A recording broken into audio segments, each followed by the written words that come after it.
And hello guys, once again, welcome back muli sa ating channel. Panibagong araw, panibagong reaction video ang ating pag-uusapan ngayon. Kamusta mga sulit Kalingap supporters? So hindi pa rin wala itong gulo ngayon, no? Pero sa kabila po ng lahat ay nananatiling kalmado, nananatiling mapagkumbaba pa rin si Kalingap Edu.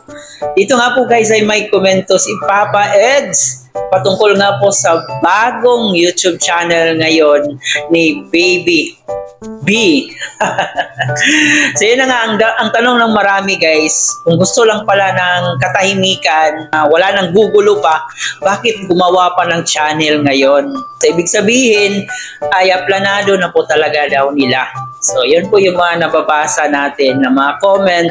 So kung gusto lang pala nila ng tawag dito, tahimik na buhay, bakit nagpatulpo pa? So ngayon, bakit gumawa pa daw ng YouTube channel? Parang sinadya talaga. Pero kahit ganun pa man, ay itong si Kalingap Edu sobrang bait pa rin. Kaya mas lalong hinahangaan. At dito nga po sa kanyang live ay natanong po siya kung ano yung magiging komento niya patungkol doon sa bagong YouTube channel ni V. Yansay. Mamaya ng konti ating yung pag-uusapan. Pero bago ang lahat, please don't forget to subscribe, paki-like and share ang ating video, paki-turn notification bell para laging updated every time na mag-a-upload po tayo. At ating suportahan ang ating ama ng Kalingap na si Kuya Bal Santos Matubang at Edno Vlog in Kalingap Rap. Suportahan din po natin ang mga keyboys, Kalingap partners, mga charity vloggers sa Pilipinas na tumutulong sa ating mga kababayang mahihirap. Huwag nating kalimutan. At syempre, yung mga kasama nating Kalingap reactors. Ngayon guys, ano pa nga ba ang mga sinasabi dito ni Kalingap Edu patungkol nga po dito sa issue na to sa bagong YouTube channel ni V. Ito guys, panoorin na natin to. Tingnan nyo nga po. Both sides naman nakakaramdam ng ng bashing, kahit na ako marami din sa akin. Yun nga lang pag nag-quiet na lang tayo, unti-unti na lang yung mawawala. Pero lalo na ngayon, wala na, halos wala na talagang tapos na yung lahat. Sana ituloy-tuloy na. Siya nga pala, napansin ko guys, may mga nagana sa akin. Tama ba yun guys, yung may nagpagdaw siya? Opo, yan na, ano ko, yung sabi nga. May ginawa na daw yata ng channel. Totoo po ba yun guys? Totoo po ba yun? Ay, ano na po.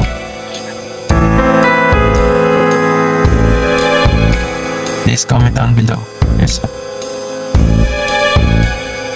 Totoo po.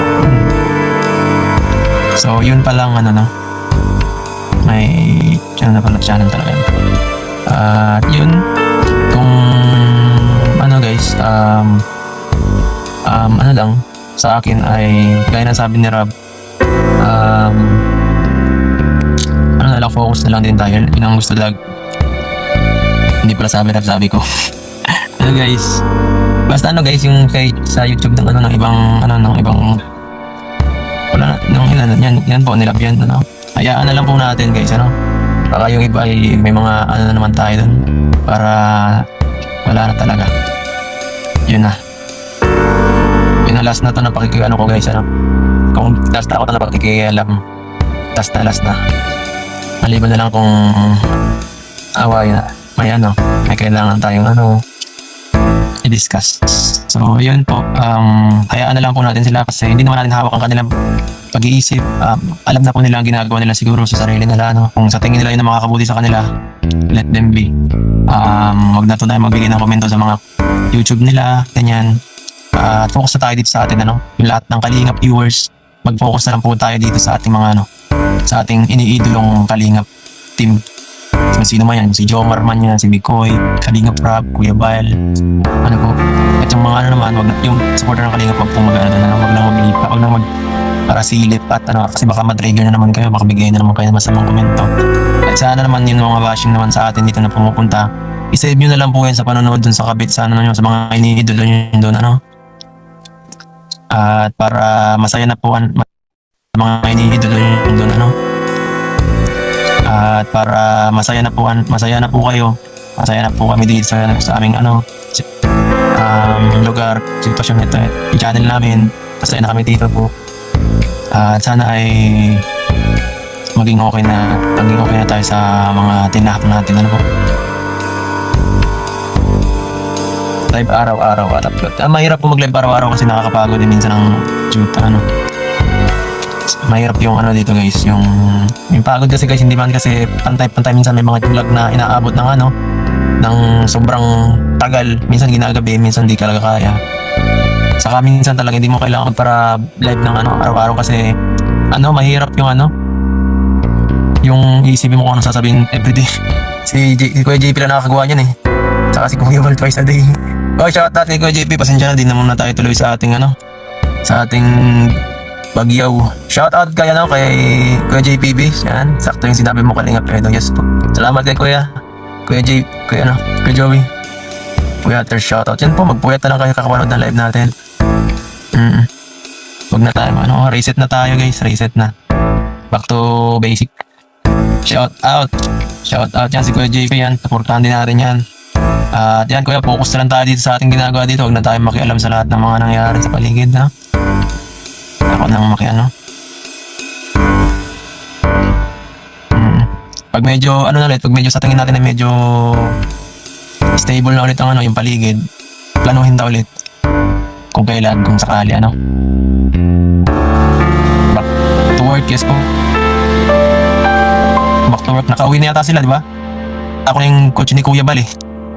Dito ako sa Talisay kanina umaga. Sana wag nang mawala live. Restart. Let's go. Opo. Nakakasawa na talaga guys, ang pagod. Nakauwi na kami. Anong ginagawa nung sa Talisay? Nakatambayan. Bira yan. Opo. Support lang lagi. Nakasupport. Kahit may ka pa lang. Opo, back to normal na lang tayo.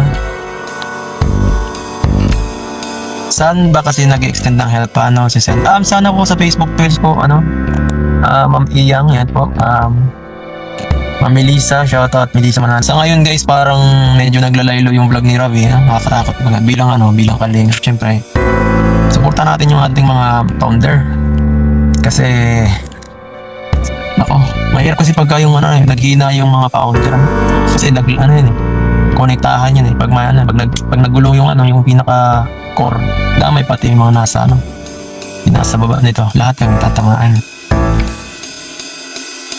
Gusto din namin masaya na that. Opo, wag na po kayo manood ng iba kundi kami lang po. Kahit mga ibang magulong reactor, wag na natin panoorin. Pero hindi ka man nilalahat, konti lang yun. Konti, siguro mga isa or baka, ewan ko, parang okay naman na ngayon. Wala na halos ngayon nag-react. Which means good, Which means good. Or solid lang.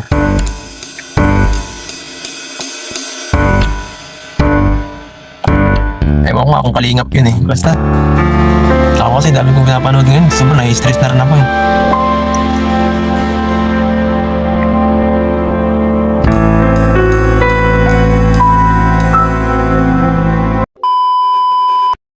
So yun na nga po guys, sobrang bait pa rin talaga ni Kalingap Edo. Although marami ang nadismaya dito sa kaya kalab team niya na wala daw utang na loob, hindi daw manahimik, bakit daw pinapatulpo pa si Kuya Bal, at ngayon gumagawa ng bagong channel. So sabi ni Kalingap Edo dito ay wag na daw po nating guluhin pa kung ano yung mga gusto nilang gawin, and focus po tayo dito sa ating pagsuporta sa Kalingap. Kasi parang nakita niya, parang nalilihis na yung gusto niyang gawin na tumulong, magbigay tulong sa mga kababayan. Parang na-distract yung pagtulong niya sa ngayon, kaya gusto niyang ibalik yon. And wala naman siyang komento doon patungkol sa bagong channel, pero support pa din siya. At sinabi pa rin niya dito na sana wag nang guluhin pa, wag nang i-bash pa yung pamilya nila. Kahit sinabihan siya ng, alam niyo na, di ba, sinabihan siya ni Dalaga, ni V na maniakis umano. Pero hindi natin siya nakitaan ng rebat, hindi natin siya nakitaan ng masamang komento patungkol doon. Instead na mag-rebat siya doon sa sinabi, kasi sobrang napaka-brutal ng pagkasabi, Walang sinumang matutuwa pag sinasabihan kang manyakis ka. Pero kahit nasasaktan si Kalingap Edo guys, ay kitang-kita pa rin natin sa kanya kung gaano niya nirerespeto yung kanyang mga kalaban. So, dito natin makikita talaga kung gaano ka-professional itong si Kalingap Edo. And yun, hiling pa rin niya na wag nang i-bash yung pamilya at saka wag nang pakialaman pa kung sino yung gustong mag-subscribe doon, sumuporta doon ay nasa inyo pa rin naman, no? Kayo ang may makapag-desisyon yan. Pero hanggat maaari daw ay mag-focus na lang tayo dito sa Kalingap kasi ito yung pinaka-goal natin na suportahan ng Kalingap. Siyempre, ang founder, no, in-encourage din po niya yung mga supporters niya na suportahan lalo si Kuya Bal. Kasi pag nasira yung founder, ay masisira lahat ng mga tawag dito, mga branches, no, mga nasa baba. So, ganun pa rin kabait at karespetadong tao itong si Kalingap Edo kahit binastos na siya. Siguro kung sa inyo nangyari yun na tinawag kayong manyakis, malamang nag-file na po kayo ng kaso. Kung wala namang sapat na ebidensya para pagsabihan ka ng manyakis, para hindi talaga siya katanggap-tanggap para sa akin. Kung minamanyak man siya, sana noon pa umalis na siya sa love team. Pero bakit pinagpatuloy pa rin niya at umabot ito ng 90 episodes, di ba? Ibig sabihin, yung pagsasama nila as EDSI is gusto rin niya. Lesson learned na po yan na kilalanin nating mabuti yung isang tao kasi parang nabubudol rin po tayo. No? Tulad po ng sinabi ng iba dyan na nabudol sila. Tulad ng ating gobyerno ngayon, nabudol talaga yung iba. So yan lang muna guys ang ating update. Pag-i-comment po dyan sa ating comment section kung ano pa yung mga gusto nyo sabihin at paki-like and share na rin ang ating video. Once again, ito po si Chloe TV. Thank you for watching.